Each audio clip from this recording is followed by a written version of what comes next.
Please like share and subscribe. Pawan Kalyan గారు ఆలకించిన మధుర గీతం హరిహర వీరమల్లు నుంచి రిలీజ్ అయితే అయ్యిందని చెప్పొచ్చు భయ్య. మాట వినాలి అనే సాంగ్ అయితే రిలీజ్ అయింది. పవన్ కళ్యాణ్ గారు పాడడం జరిగింది. వితిన్ 5 లాంగ్వేజ్లో ఆయన పాడడం జరిగింది.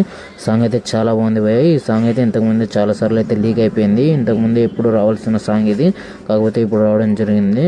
సాంగ్ అయితే చాలా బాగుంది భయ్య. పవన్ కళ్యాణ్ ఫ్యాన్స్కి అయితే పిచ్చగా నచ్చేస్తుందని చెప్పొచ్చు.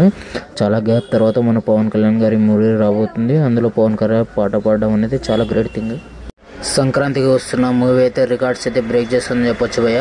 జస్ట్ 3 డేస్లోనే 106 కోట్లు కలెక్ట్ చేసి రికార్డ్స్ అయితే బ్రేక్ చేసింది. డే 2తో పోలిస్తే ఇది భయంకరంగా పెరిగాయని చెప్పొచ్చు. ఈ రోజుతో ఇంకా థియేటర్స్ కౌంట్ అయితే పెరగనుంది భయ్య. ఈ మూవీకి దాదాపు 200+ థియేటర్స్ అయితే యాడ్ చేయడం జరిగింది. చూస్తుంటే ఇంకా రికార్డ్స్ అయితే పెట్టేలా ఉన్నాడు మన వెంకీ మామ. ఆయన కెరీర్లో హైయెస్ట్ గ్రాసెస్గా నిలబడే అవకాశాలని గట్టిగా కనబడుతున్నాయి భయ్య ఈ మూవీకి. మీలో ఎంతమంది ఈ మూవీ చూసారో కింద కామెంట్ చేయండి.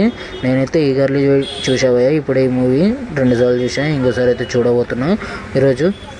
విక్టరీ వెంకటేష్ గారి కెరీర్లో ఇది మొదటి 100 కోట్ల మూవీ అని నేనైతే అఫీషియల్గా డిక్లేర్ చేస్తున్నా భయ్య.